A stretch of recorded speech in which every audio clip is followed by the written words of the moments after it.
I keep getting distracted because I look like a fuzzy Teletubby with these ears with the fairy background because of the mess behind me. And so I keep thinking I'm a Teletubby. Okay.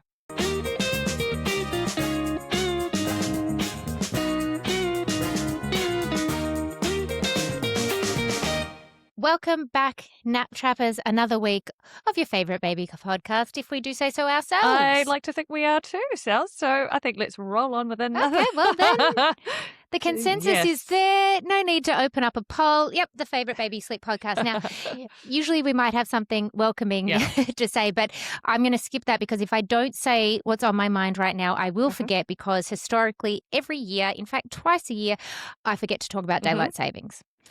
I forget to talk about it for our Northern Hemisphere listeners, and it's coming up for us down here in a couple of weeks. It's also a real tragedy for me in my life when daylight savings ends. It means that summer is over, the nights are dark at 5 p.m. and my heart breaks. I don't know. I quite like the drama here. I love the early pajama feel of the whole day, you know, like getting into bed early. Well, maybe not into bed, but getting into the jammies certainly does feel like, okay, we're signaling the end of the day here. I feel comfortable. I think I get a bit of seasonal affective disorder, you know, sad. when you go into a bit of a, I get the sads. Anyway, to the point where every single year I forget to make content about it, even though people ask all the time. I actually even had just a magazine reach out being like, could you give us your answer on daylight savings? And I was like, oh God, I don't know. So let's do it here before we both forget for our listeners. And it can be interchangeable. So I know that in the States, they've already done their clocks. Their clocks have already changed over.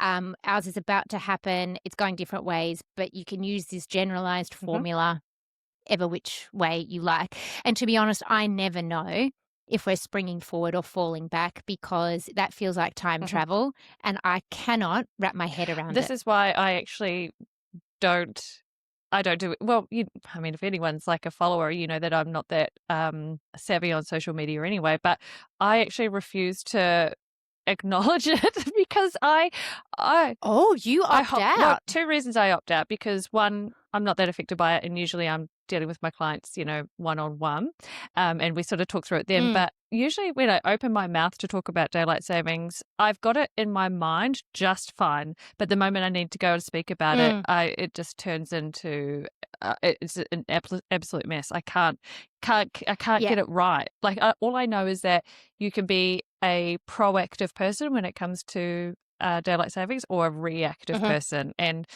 I am like you, Sally. I've always been a reactive person when it comes to... I'm reactive to this. I don't do any forward planning. Both are acceptable options. It is purely choose your own adventure. So essentially, if you go down the proactive which can route, work. Sorry, I'll just jump in. Sorry. Proactive can really work for younger babies. For someone who's opting out, you have a lot to say. I know, I do. But it's when... Hold my mic. Hold my beer. Proactive can work better for smaller babies who are on quite, you know, if you've got a really solid schedule through the day and you've got, you know, your baby's waking up at 10:15, going down for the next nap at 12:45, you know, you've got quite a structured day, then a proactive rhythm can work. Once you're sort of going a little bit fast and loose with your days and your naps are sort of a little bit, you know, you've got wiggle room, then reactive can definitely work for sure. Yeah, I actually think I might have tried it 1 year with my daughter who was a fab little sleeper, and I just had a go and I was like, this feels like more effort than it was worth for me. But equally, there are some parents where you actually want to feel that prepared. You know, there's type A and then there's type A with daylight savings as well. And then that is absolutely acceptable. You are and I are a B- kind of parent when it comes to daylight savings. So if you sit in the proactive camp, and I'm not even going to put numbers out there specifically because again, I'll stuff that up wrong in terms of which way we are going. But in the days leading up to the clocks changing, you shift your baby's schedule in 15-minute increments so that by the day the clocks change, you are already on the schedule. So that would mean you are either waking them up 15 minutes earlier or probably putting them to bed or for a nap down 15 minutes later, depending on where you're going. And I've probably already butchered that. I can see your mind ticking over of the calculations. But essentially, shift the clock in 15-minute intervals, whichever way your clocks are moving, okay? Over the course of 4 days. Over the course of 4 days, so that come, let's say, Sunday and the clocks change, okay, we're already on the newfound schedule. Equally, you can ditch that and you can go with the Beck and Sally approach, which is, we're up an hour earlier.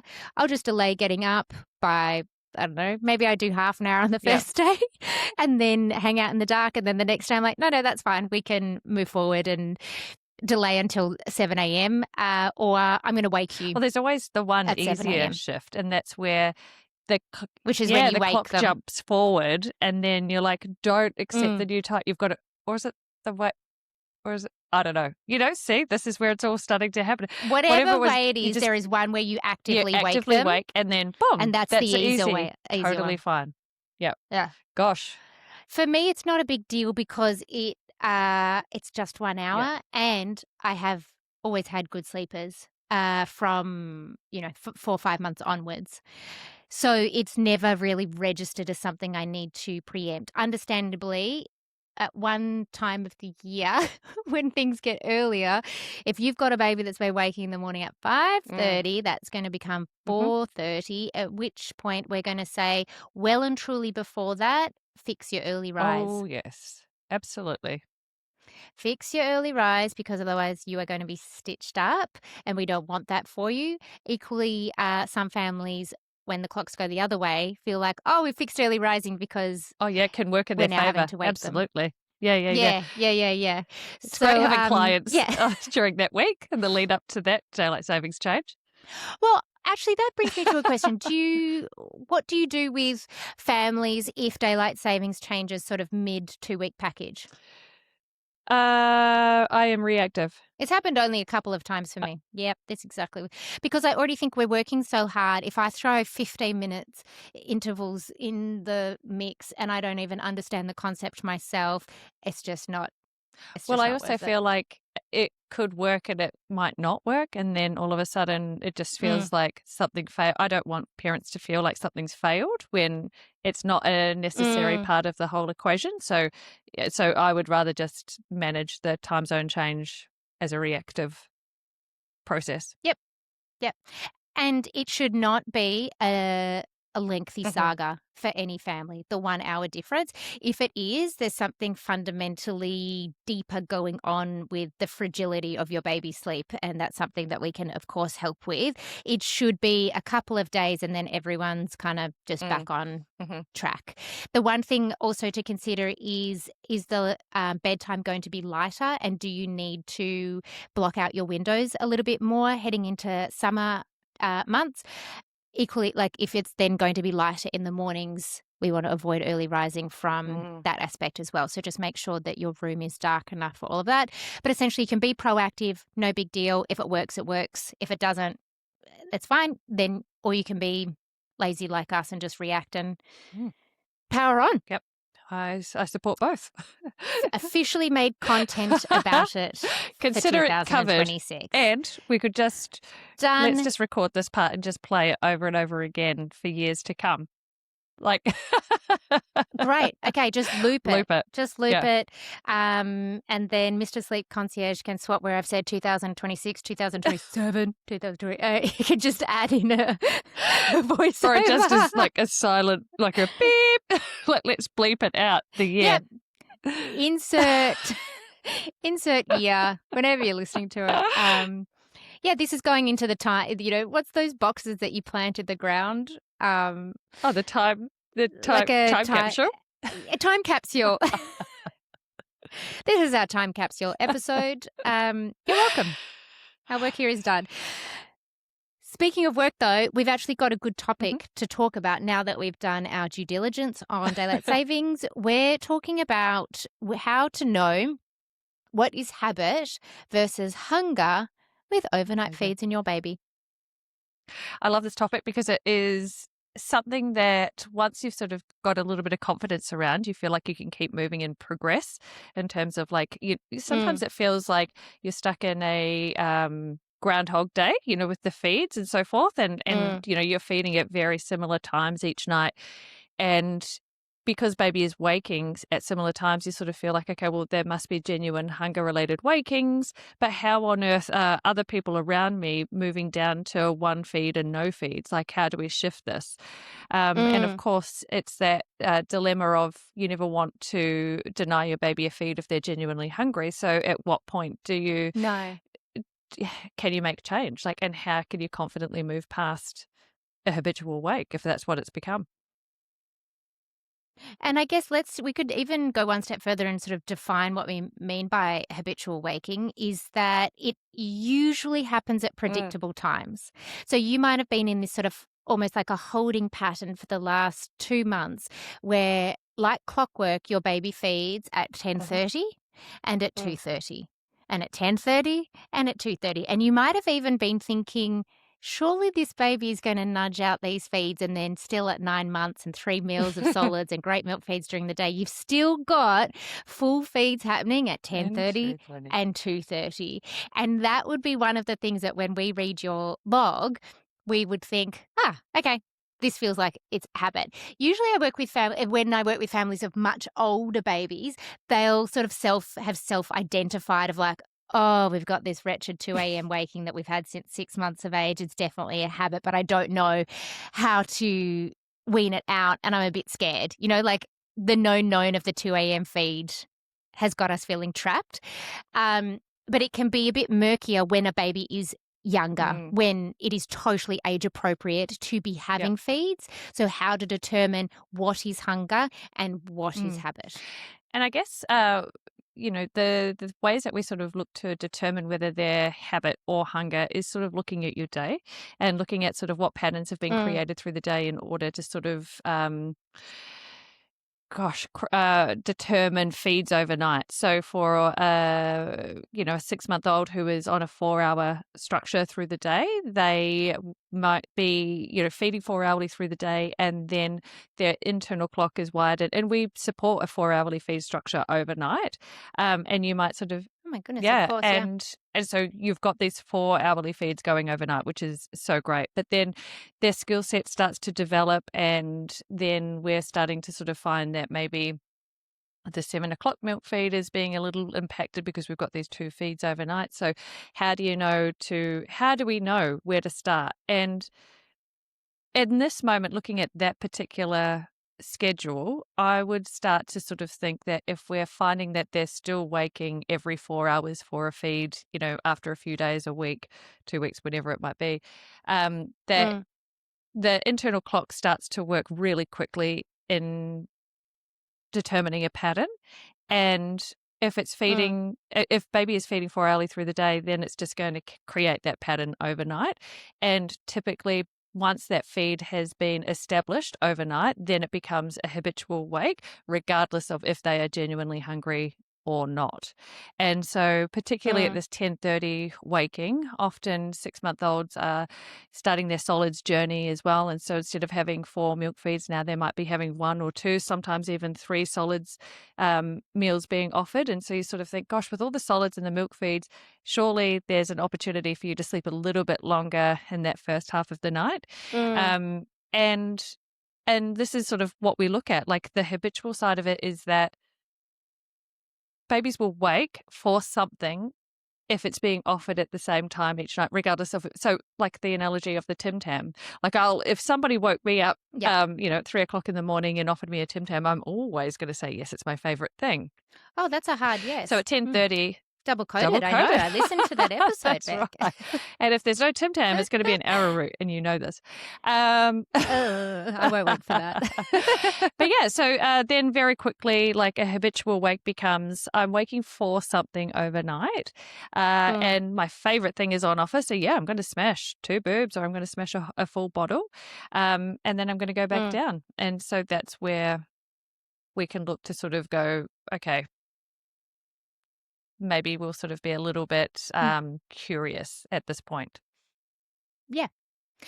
I also think it becomes quite clear to us as your sleep consultant. So we always err on the conservative side with overnight feeds. So let's say we're working with a baby that's previously been feeding 4 times overnight, and we're going to reshape your day. We'll use your example of the 6-month-old baby. We're going to get you on the great 4-hourly feeds during the day. And on night 1, regardless of any kind of sleep training, we're going to mirror that 4 hours into the night. So we're going to move to 4-hourly feeds overnight with everything else being a resettle in between. And then what starts to happen is the feeds during the day start to consolidate. They start to tank up. We take some of the 2 extra feeds from overnight, we give that back to the day. And it truly does happen that quickly. like that. It's not just as magic as it's not a myth. It truly happens like that. And then what we often see is a baby will start to sleep longer. So they sleep through the 10:30 and they wake at midnight. If, however, after a couple of days of your logs and we can see great milk going in, full, when you've had given a full breastfeed, you can see the volume of a great bottle. And yet that 10:30 is still a lingerer overnight. It's a really, really common time for it to have been habitualized. And that's when we will probably say, okay, it's been a few days, baby hasn't nudged this out themselves. We always want to keep things moving forward. We have no issue with 2 overnight feeds. We think this baby could start doing a little bit less though. We're going to probably say you're going to resettle 10:30 p.m. until baby goes back to sleep, and then feed at the next waking. And we will always say that even if that next waking is 5 minutes after they've fallen asleep, no problem. Bang, you latch that baby on, you put a bottle in their mouth, no problem. 90% of the time, I'm going to say that baby will then sleep another 2 to 4 hours, and you well and truly know that it was purely habitual, and we see where their true hunger patterns start to lie. And I think that's it's no surprise to anyone who's a long-term listener of Nap Trapped that feeds is the kind of the cornerstone of our sleep work. Sleep training, the technique is just the icing on the cake. We start with great milk feeds so that it's never that we're removing feeds blindly. We are assessing the pattern. And then because we have done this for so long, those patterns are very recognizable for us. And when we can give you the green light to say, okay, you're going to resettle 10:30 because we know this baby can probably go to 2 a.m. And that's the game changer, I think, for a lot of families, because it's hard to recognize the habitual side of things, and parents just need a confidence boost that actually they're on the right track. Confidence, yeah. And yes, sometimes that resettle can be hard because baby's not in the loop here. Baby is like, what the hell? Like, come on, get those boobs out, get the bottle. Where's my Tim Tam? And they're just sort of like a little bit confused. And so that's often I'm not even going to sugarcoat it. Sometimes that is the lengthier resettle because baby is so ingrained with the schedule kind of thing. And so it's worthwhile persevering, because on the flip side of that, you're going to be shown very clearly whether or not that waking was a genuine hunger related waking or it was an inability to self-settle. And if it's an inability to self-settle, then that's where the feed comes in. And so we want to teach we want to use that 10:30 waking as an opportunity to encourage and develop and strengthen self-settling skills rather than just offering a feed to get them back off to sleep as fast as humanly possible. And then obviously when they do wake, so if baby wakes 5 minutes later, totally fine. You've probably moved your feed a little bit by this stage. And so instead of feeding at 10:30, maybe they've gone back to sleep at 11:15 and then they're back awake at 11:20. Already you've kind of shifted the pattern there for the next night, which is great. But not only that, you've taught them how to go back to sleep in another way other than feeding. So there's 2 really great progress moments in that resettle. But on the flip side of that, if they do go back off to sleep at 11:15 and then they don't wake until 1:30, incredible. It shows you that all the work that you've been doing through the day, the great the calorie redistribution that you've been doing, the solids you've been adding in has worked, and you've been able to get this really great stretch until 1:30. amazing. You would offer a full feed at that point, and then, you sort of Yep. go through with the remainder of the night. But it's just, Mm. and then actually what you would do in that scenario is you would use that as your new marker for the following night. So you anchor the new feed time Absolutely. in So you'd move forward with, okay, no feeds before, I think 1:30. you said Yep. 1:30 was your Yep. example there. You'd say, okay, great, we've dropped our 10:30, we've dropped our 11:15, no feeds before 1:30. That doesn't mean, though, that your baby is not still going Mm-hmm. to wake that next night at 10:30, 11:30, 12:15. You are going to resettle with confidence because you're going to remember our golden rule that once you drop a feed, you don't bring Mm-hmm. it back, because we always want this to move forward. And it is a slippery slope that if you then the next night after a 1:30 a.m. feed, you say, oh, 10:30, here's a boob, hit the snooze button and back to sleep, you're going to have to start the process again and again and That's again. right. So you hold steady with your new benchmark, because chances are it's more habit than hunger majority of the You've time. also got to remember that when baby fell back asleep at 11:15 that previous night, that they would have woken at the end of each sleep cycle and taken themselves back off to sleep. So 11:15 they're back asleep. 12 o'clock they would have moved through their active sleep phase, like a between sleep cycles, they've woken and they've sort of looked around and gone, oh, everything's fine. I'm going to take myself back off to sleep. And then they would have done the same at 12:30, and then 1:15. That's sort of they're starting to sort of get into that full arousal. So they've woken and put themselves back off to sleep multiple times. If they were genuinely hungry, and we resettled a genuine hunger at 10:30, there's no way that they would have woken and put themselves back off to sleep multiple times to get to 1:30 100%. a.m. So again, and that's where you sort of hear from us as your sleep consultants, these moments that of paying off. You never in that moment, and you hear about us talking about in the moment of resettling at 10:30 when it's really hard, you never see the benefit in that moment. You're sort of thinking, gosh, this is hard. This is taking forever. I'm not sure. The seeds of doubt, everything creeps Yeah, and in. how do the girls know it's not That's right. hunger? Yeah.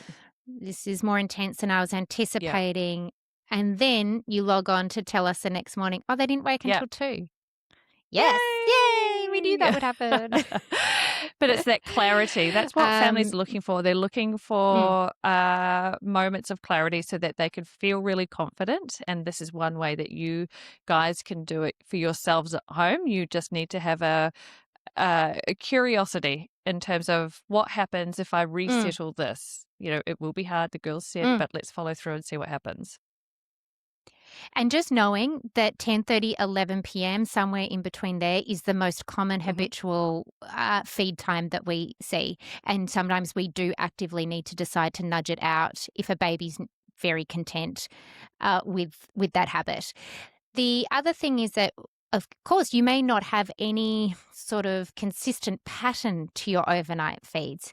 You might think, oh, well, one night they can go all the way through and the next night I'm feeding 3 times, or maybe you've never had the elusive sleep through. You're just fighting for your life. It's every 30 minutes, it's 2 hours, it's 1 hour. So to answer that question of, well, what time are the consistent feed times, may be impossible for you to answer.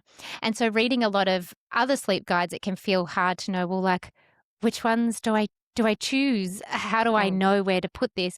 This is where we always bring it back to the days. We always bring it back to the day feeding schedule to get you to bedtime. You can then mirror that overnight. You don't have to pick and choose. You do your 4-hourly feeds during the day. You do your 4-hourly feeds overnight in this example. And then you already know. So you get to bedtime knowing you've had this great day of feeds, and this is what you're going to do overnight.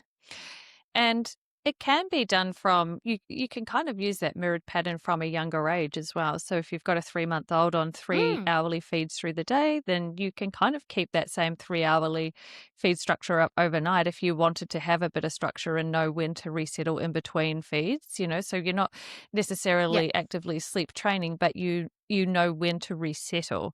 And I think that is, so you're not constantly offering a boob or bottle and feeling like you're up, down, and there's super snacky feeds and all the things. Like knowing when to resettle kind of just boils down to what you're doing through the day, like you said. Yeah, absolutely. Equally, I think if you've got a baby where you're doing a quick feed at 5 a.m. and that's been your as I sort of referred to before, is your snooze button. I know if I just do this quick feed, they go back down. We absolutely agree that it can feel like a really Oh, scary, yeah. fragile time because that's been working for so long and has spared you any kind of early rising. A quick feed back down, even if you think and know that your baby doesn't need it and it's purely habitual. Often it's just a matter of getting your ducks in a row as always, and then just picking a morning and say, we're going to resettle this Mhm. instead. Yep. And you'll watch that. And it might be really hard. 5:30 a.m. is a Mm. yucky time for everyone to try and do some sleep work, but it will pay off with your consistency um, over the next couple of days and weeks. That one also too is important to consider when the quick feed doesn't work anymore. So like, Oh, so if yeah. you're doing a quick 5:30, quick little breeze in, breeze out, and everything is hunky-dory for a while and it's working, great. But if that feed is no longer serving a purpose and not working in the way that you had hoped it would, absolutely, this is time to use your technique to get, well, the early rise protocol to get your little Mm. one back to sleep. And we never mind if we finish up a package and a baby's still got an overnight feed. I mean, every family and baby is different. We also work with some families who are like, do you know what? I'm really happy with this 3:30 Yep. a.m. feed. It's not impacting 7 a.m. and I know what to do where if it starts to impact it or if I've had enough of it. But I really like that quiet moment with Mhm. my baby. Yeah. Fantastic. Where I've got no agenda to say every Yeah. baby must sleep through the night without feeds. Equally, rather, we will coach you through if things are getting messy in the early hours, if it's one of your goals, and if your baby is giving you the green light to do that, because we assess Mm. the patterns constantly on every check-in, every log. That's what we're looking for. And to be honest, in the work that you and I do together, Beck, with clients, I can't remember a last camp snooze where we've had a feed still left No. overnight, and we've had babies aged 4 months through till 11 and a half, almost Yeah, 1. and like you said, a lot of families, their goal isn't necessarily to start a sleep package with the intention of a baby that sleeps through the night with no feeds. But Mm, it can quite easily happen organically mm, because mm. of the investment in being curious, doing a few resettles, genuine hunger related wakings, nudging things out, Yep. like just really, we're always, again, like we bang on about, we're working with our baby's natural progression. So we're always asked, like, Mm, whatever they're showing us, we cheer them on, clap them on, we make that our new marker. So it's so that we're yep. not sliding, we're not going back and forth, we're not floating. We're always, if baby has been Yep. able to sleep until 1:30 one night, that's the new marker. So, and Yep. then gradually what will happen is that new marker will become 2, then 2:30, and we're always starting to, we move forward so that we're always thinking about the finish line, whether that's, your goal is a 4 a.m. feed and back to bed and whatnot, or it's Mm. the sleep through the night kind of affair. And Beck, you were talking about something really interesting on a call the other week, which I think resonated with a lot of the clients at the time, which was after how many nights of, let's say, no Oh, yeah. feeds, would you then be able to say, okay, we are officially done with feeds in terms of your baby's no longer producing the hormone that's going to signal to them to wake up for genuine Mhm. hunger? How many nights are we looking for a pattern in that regards of when we've dropped all Yeah, so overnight feeds? sometimes the feed will the sleep through the night will happen organically and no one's sort of like looking for it and it Mm, just happens and you're like, oh my gosh, wow, so baby slipped through, or you've nudged it out and you've got a night that baby slipped through. And so we would call that night 1. And then you've got to sort of back that up on night 2. So occasionally when you do night 2 of no feeds through the night, you might have a resettle that you've got to, persevere with because like we said, if you've dropped a feed, we don't bring it back in. So 2 or 3 mm, nights of no feeds, and that's typically where the internal clock wires into no calories being expected overnight, and you've boosted all calories in through the day. The solids have been upped, and now mm, hormones are released, so you don't feel the appetite overnight. mm. Okay. Yeah, I think that's a good thing for parents to Mm, know and to give them a framework that they, again, to add to the confidence of, okay, it's been 2 nights. I now know that any mm, wakings are mm. not because of hunger, we've passed that point. I can resettle and look to boost calories during the day, both with milk feeds and with Exactly. solids. And that is exactly how we structure it all. So hopefully that has helped to discern between what is habit and what is hunger, and also highlight that across many age groups, babies will probably surprise you about how Mm. long they can actually Mm. sleep without an overnight feed, without being rushed or any band-aids being ripped off in terms of overnight weaning. And it usually starts with your day work and your Mhm. day feeds. We're always surprised. It's amazing. It's fun.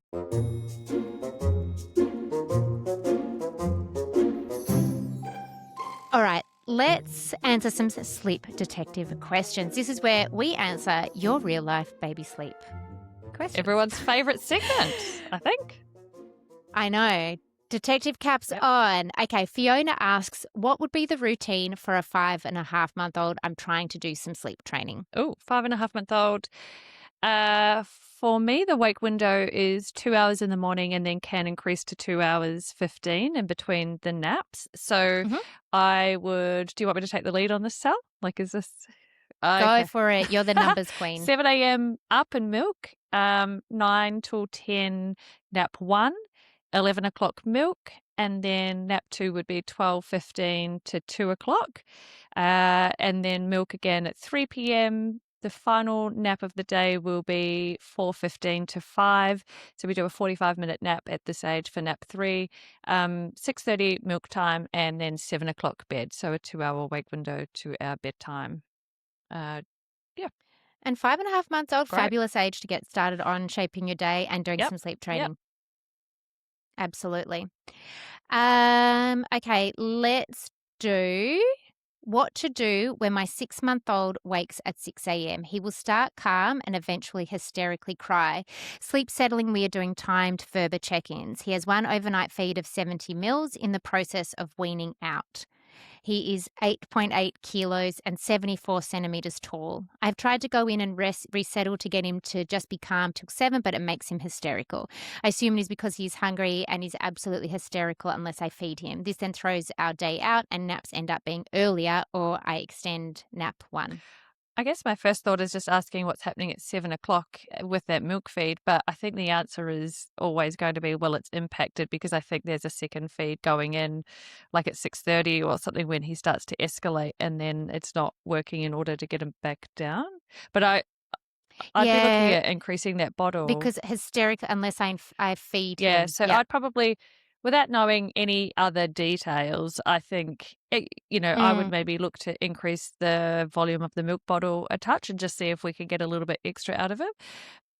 That might A bridge, little bit. yeah, bridge the early But it's, rise. I mean, not mm, like it's not that early, but it's on the and he's 6 months old. So if you had a full bottle, let's say at 2 a.m., and this is kind of what we were even just talking about in the main topic before, if you end up with a full bottle at 2 a.m., that's kind of a sweet mm, spot, because chances are it'll take the doubt out for this mother as to whether or not there is desperate hunger at 6 a.m. yeah, look, I think that uh, well, I was going to say there's a, there's so many thoughts to this one, actually, because for you and I, Mm, 6 a.m. isn't necessarily considered early rising because for a 6-month-old, they're probably going to be in bed at 7. Well, if they're following a mm, schedule of ours. So 6 a.m. would be 11 hours overnight. And so if there is a bottle in the mix and it's been whittled down to 70 mils because it did at some point it was bigger, and then and it was impacting the 7 o'clock milk feed, it's probably been whittled down to 70 mils, but it's not giving mm, mum the confidence to follow through in using the delay tactic of less is more, which is, mm, maybe going in periodically once every 10 minutes if absolutely necessary until say 6:45, 7 o'clock in the morning. She's starting to sort of, mm. that seed of doubt is starting to really impact her ability to stay consistent. And then that's where there's a feed and so Yep. forth offered. So I think if there's a seed of doubt, I guess my answer to this particular question is, if you can't resettle with confidence because you're concerned that there is some hunger, I would just offer more in the bottle and then have a consistent At approach. the Yeah, previous between feed. 6 and 7. Yeah, that it might not be time And at 6 months, like, it's just no big Yeah. deal for us that there's a feed. In fact, it could be a really great strategy to eliminate this whilst you sleep train out any kind of potential early Mm. rising, and use the delay Mm. approach to 6 a.m. As always, it's always worth having a look Yep. at your day as well. We're looking at volumes of bottles throughout the day, timings. Is the final bottle of the night before bed nice and full, not impacted by dinner solids, if that's in the mix? Where are your dinner solids? How much is baby taking? It's lunchtime, the whole thing, and just having a look at the structure so that then, you can confidently not have to do too much come 6 a.m. and ideally reduce the hysterical tears.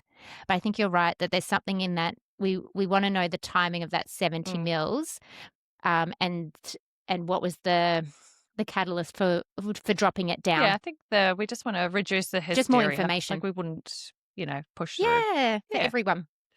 Yep. All right. Well, hopefully that helped. That's the sort of thing where once we see a log, it makes so much sense to us. We just need a bird's eye view on what's happening throughout the day and overnight. Okay, fast forward, Beck. This is your time to shine. What have you got this week? Well, this one was an easy topic. Fast four, considering that we lead very, very busy lives, and I'm sure most of our listeners do too, I would like to know what is your go-to meal when you're rushing around and you need to get the kids fed into bed? What is your go-to fast, lazy dinner? Okay, dinner. Okay, I've got two. Good. Actually, I want two.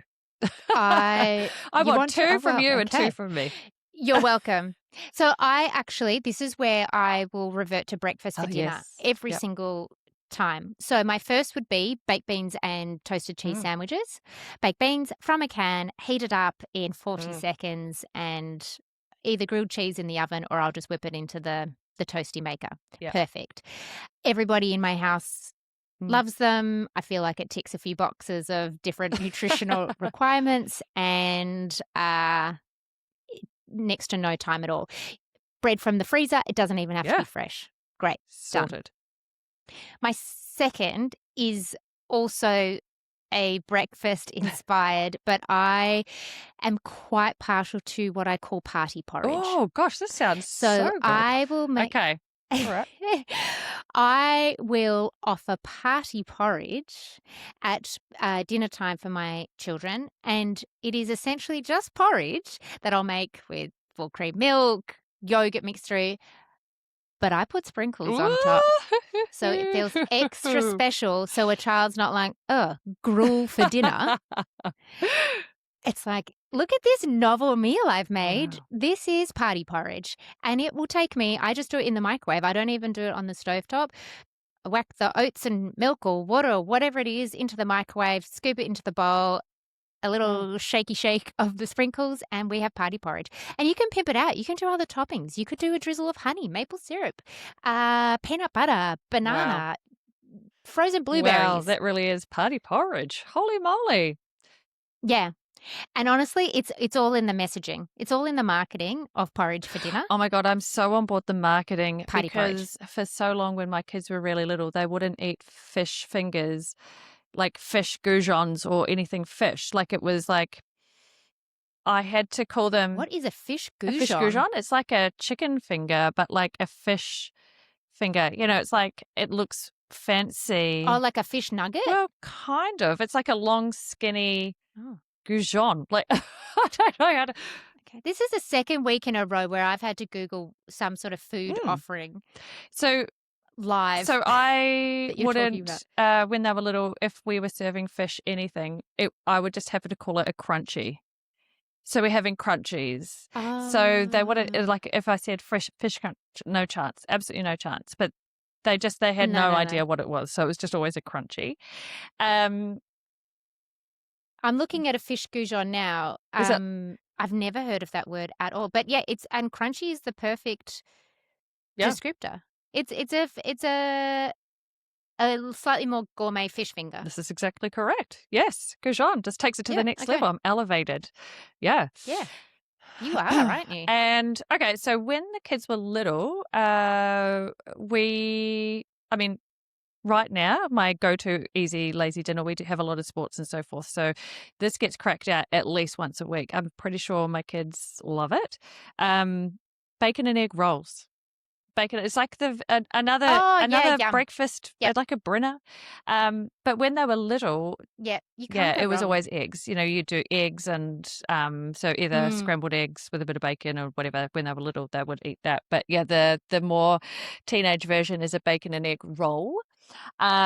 With Brioche? Is it a oh brioche gosh, roll? no. I think a brioche roll would be Oh. too small for them. We have the full hamburger Oh, that's size fair. rolls for them. Yeah, yeah. Um, I try and do less bread, so I'll just have one, like half a roll. I'm a bit of a less carby kind of person. I know I'm a less Oh, fun person. Um, that's sad. Have your I have my arrowroot arrowroot. Yeah, that's right. instead. Save my carbs for an An arrowroot. arrowroot sandwich. So yeah, bacon and egg rolls are our go-to, and then another bread-inspired fast lazy dinner is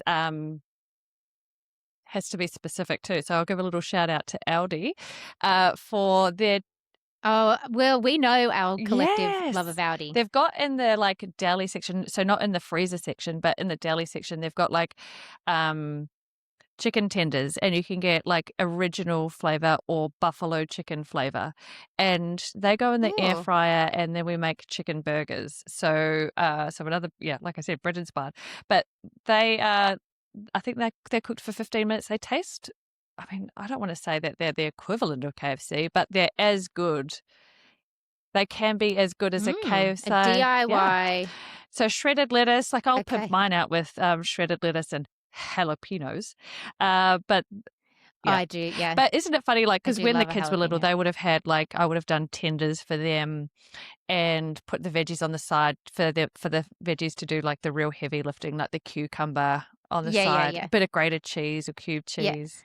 It was like a mezzy yeah. plate. And just point like so everyone knows. See, I offered a vegetable. Avocado as well. Lots of avocado on the side of Yep, plates. yep. But yeah, no, Mine don't eat your kids it. don't eat it. My kids actually don't. No, I Yeah, think it's a squishy sensory thing. I love yeah, it. same. One dabbles, the other one is like, Mm. no. I don't like Oh, Bocado. avocado. That's what I hear. I don't like Bocado. Oh, Okay. yeah.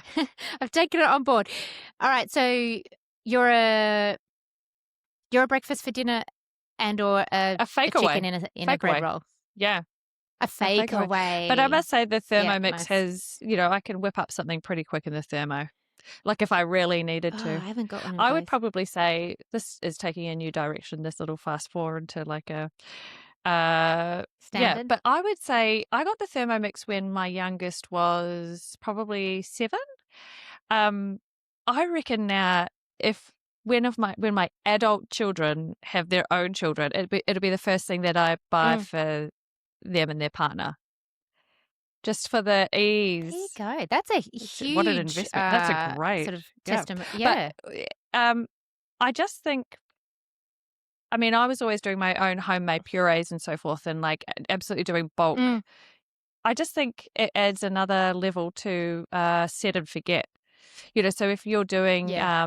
one pot wonders, like you could do your like baby puree, would be like a chicken breast, your water, all the veggies, chuck it in the thermo, it cooks, and then you just blend Mm.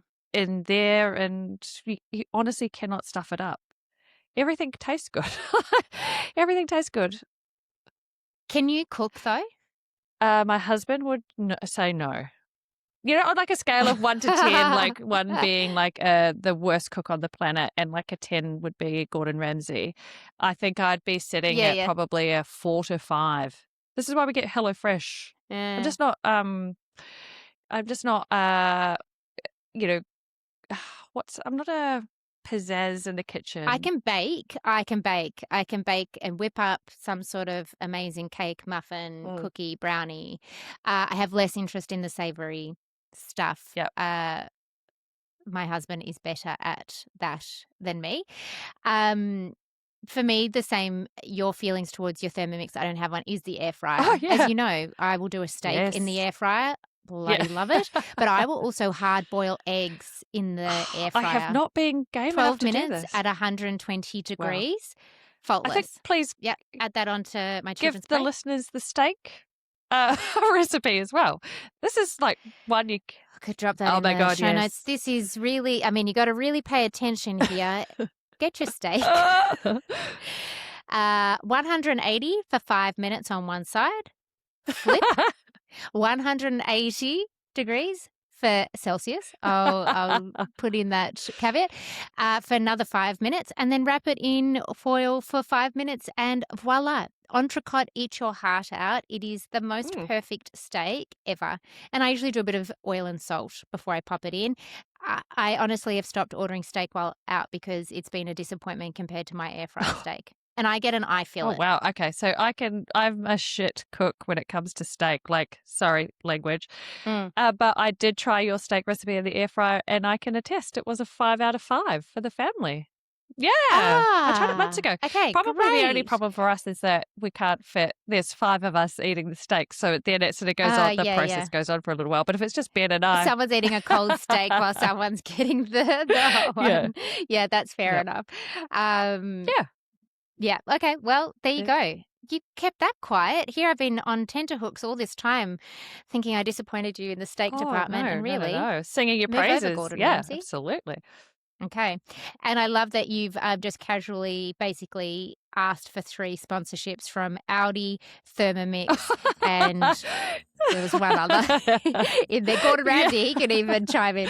Are you listening? Tag all them right, in. everyone. Well, that's our fast forward. And take your party porridge, take your fish goujons, and enjoy the rest of your week. We will see you here on the next episode of Nap Trapped. Bye, and be everyone. Be curious. Bye-bye.